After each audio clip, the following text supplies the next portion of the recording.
Hello, Jimmy Kinley, Guild Mortgage. Want to give you a quick recap of 25 and talk about the forecast for 26. I will tell you this is not going to be a super short video, so if you're busy, you might want to save this for a cup of coffee tomorrow, another day. But let's jump right in. I want to start by talking about inflation. Inflation, as many of you may remember me saying, is the arch enemy of mortgage rates. And one of the um, one of the reasons that we got from 3% to almost 8% at the top for mortgage rates, one of the largest factors was inflation. Inflation climbed out of control at pretty much 9% before the Fed got busy, um, adjusting rates to control inflation. And the fact that the Fed let it get so far out of control was the primary reason that mortgage rates climbed as far as they did, as fast as they did. There are other reasons which I'll touch on, but that was the bulk of it. The good news is that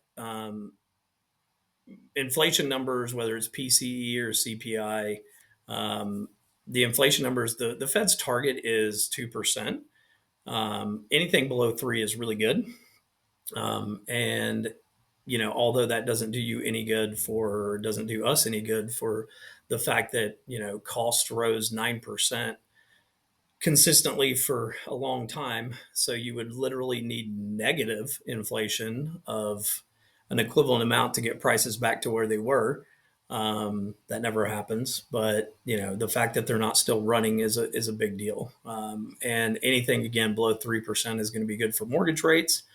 And if we get to 2%, that would be great for mortgage rates. That's just a little bit tough right now. But I do want to point out, the shelter line I've gotten there, that's the percentage of the inflation numbers that account into that. But the point I want to point out is the 3.7%. And the reason that matters, whether it be to your business or to your monthly payment, if you're a renter, is rent. Shelter's rent, and rent has consistently increased 3.7%. Which, if you're a first time home buyer, your rent, as you've seen, goes up every year. Um, and, at some point, we're sitting on the largest pool of first time home buyers out there that have decided not to buy, and they are going to come running out at once. And that'll definitely have impacts on the market. Um, we're forecasting inflation. To be at 2.5%. I'm not going to go into all the details, but the section here that talks about overestimations is things that are impacting that 2.8%. Tariffs are temporary.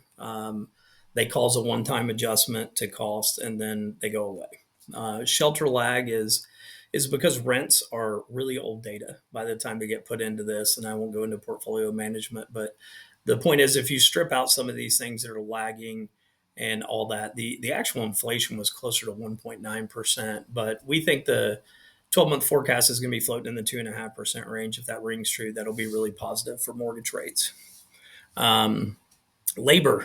Why does labor matter? Labor matters because anytime that unemployment is on the rise, then investors worry about weakness in the markets, and they have a tendency to move to safer investments like mortgage-backed securities, which causes, again, those indexes to drive higher and mortgage rates to drive lower.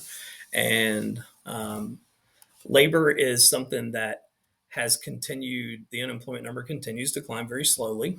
The biggest jump of it is continued claims. And the reason that matters is, I just wanted to point this out.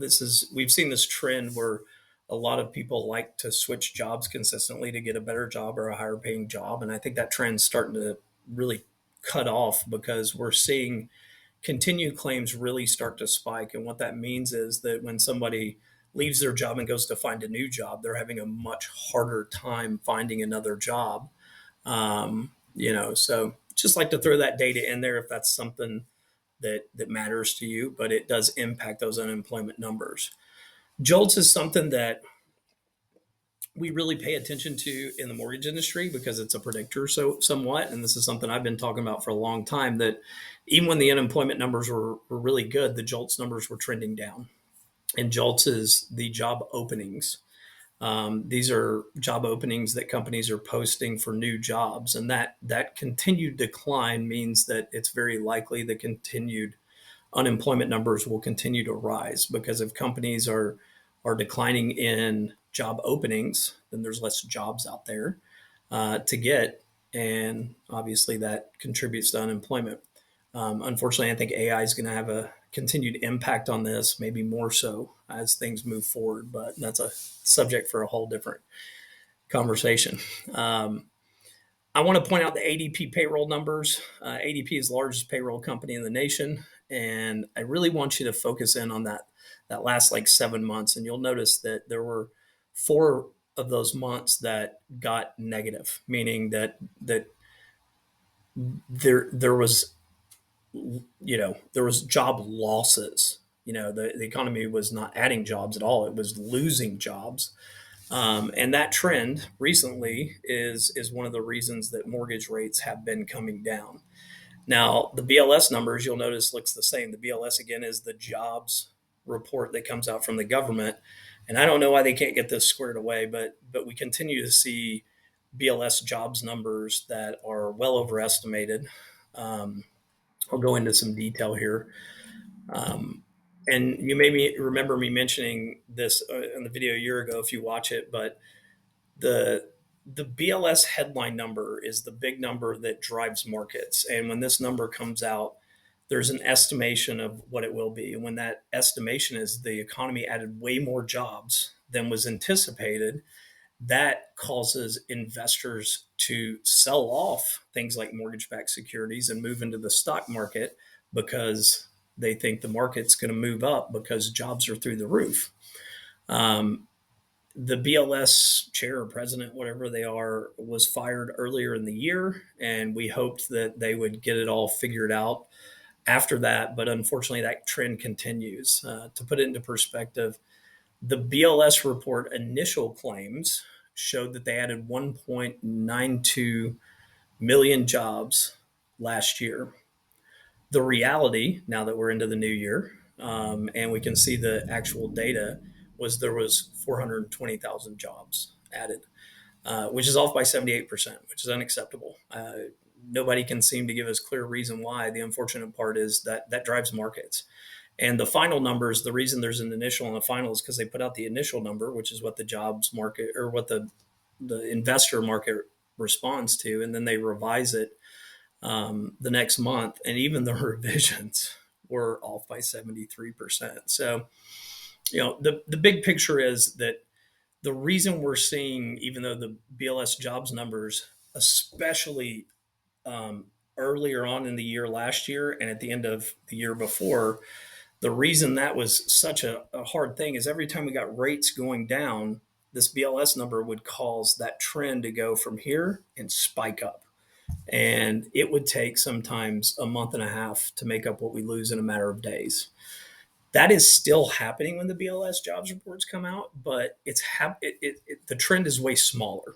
And that is simply because investors are starting to distrust the data. So they're not really putting a lot of weight to it. But that is one of the reasons that rates couldn't continue to get on that trend of going down consistently without having a spike every once in a while. And that spike was one of two things. It was either these BLS numbers or Jerome Powell. But as far as unemployment goes, we're forecasting unemployment, to continue to rise very slowly up to 4.8% in 2026. Let's talk about the Fed. So I'm not going to go into a ton of detail on the Fed. We are predicting that the Fed cuts rates 0.75% this year. That is higher than most experts are saying right now. And that is for a multitude of reasons. One, the Fed is starting to see the real data and kind of see through some of the data that's coming out and realizing it's wrong. But more importantly, Jerome Powell has 4 months left, and it's very likely that the new Fed chair will have a little bit different policy that right or wrong, whatever Jerome Powell was doing, his decisions were against mortgage rates. He would cut the Fed rate and then immediately say after, we're not going to do it anymore. And he did this over and over and over again. That's why we would see mortgage rates dip prior to the Fed cutting rates, because everybody knew they were going to cut rates because the data said they had to. But then he would cut rates and say, we're done. And rates would spike back up. And then the data would trend the rates back down. And then he would say, he would cut rates again, but yet say, we're not going to cut them again next month. This has really impacted our ability to see rates consistently go down. And I got a feeling the new Fed chair will be a little more positive for my world and your world if you want rates to go down. So let's talk about forecasts for mortgage rates. I'm going to throw all this out here. Whoops.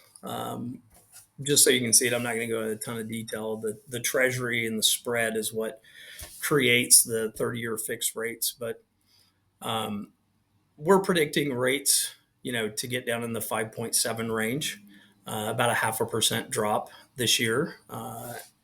If I skip ahead, the outlooks for pretty much everybody else is higher.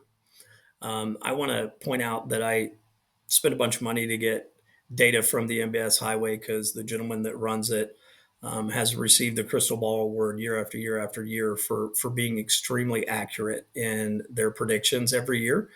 And 25 years of studying the market, this is the data that has proved to be more reliable, and I agree with, and it keeps ringing true. So yes, we are showing that we think that rates are going to be lower than Fannie Mae and all these other people. But yet again, they didn't think rates were going to get below 6.5 last year. So I think our data rings more true. But I want to be honest and show you where the forecasts are for everybody, because obviously nobody knows. But I think there's a chance that rates get even better than this if the right Fed chair gets in there and you know what? Let me go back for a second. If the right Fed chair gets in there, but more importantly, I mentioned earlier in the video that one of the big things that drove rates up so rapidly, the fastest we'd ever seen in history, was the inflation. That was the worst inflation we'd ever seen in history. There was only one other time that inflation got that high, and that was in 81, and mortgage rates hit 19% in 1981 because of that. But the other reason that rates went up so rapidly was because one of the things that the government did in 2008, 2009, when the market crashed, was, I've told you a million times that the Fed rate cut does not impact a mortgage rate. The Fed cannot control a 30-year fixed mortgage, but the government can purchase mortgage-backed securities. Again, if you invest in mortgage-backed securities, those indexes go higher and rates have an adverse effect and go lower.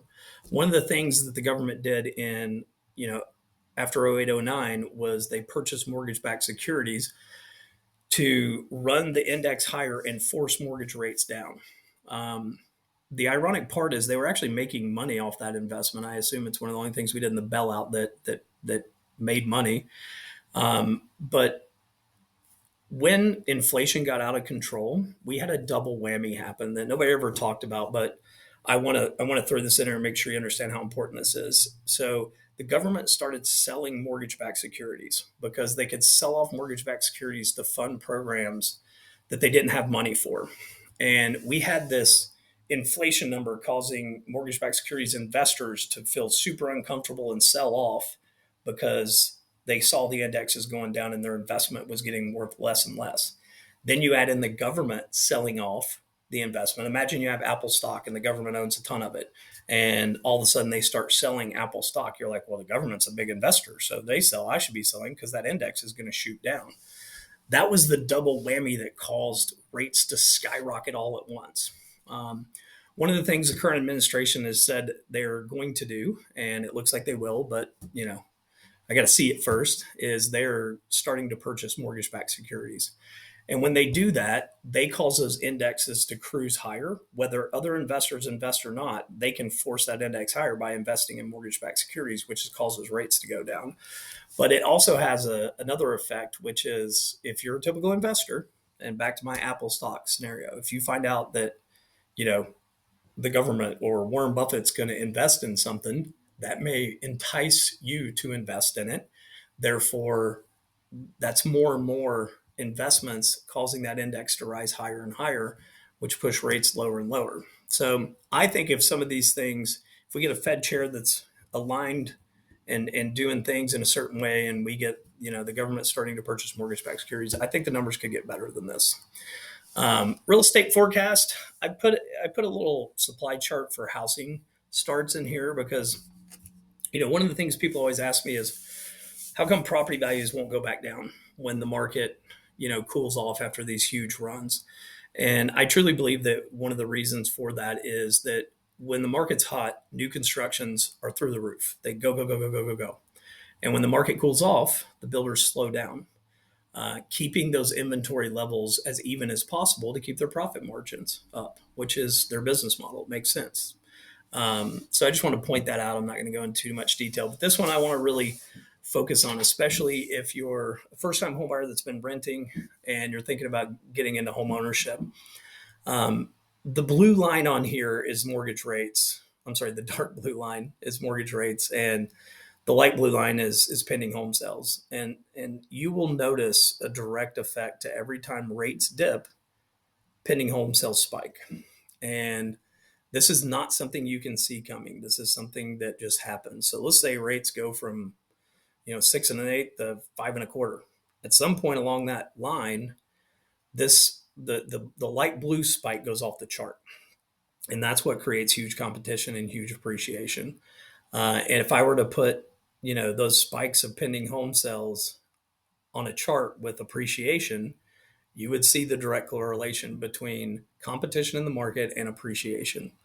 Um, so if you can do it and you're comfortable, and yes, is it going to cost you a few bucks more to own a home than rent? Yes. But you're also getting the tax write off. So you're getting appreciation. You're building wealth in home ownership, which is something that has been going on since the beginning of time. And no matter what the media says, it will continue to be a way to build wealth in this country. So that's all I got. If you need anything, have questions, curiosities, whatever it may be, please don't hesitate to give me a call. My cell is always best, 720-261-1410. Thanks.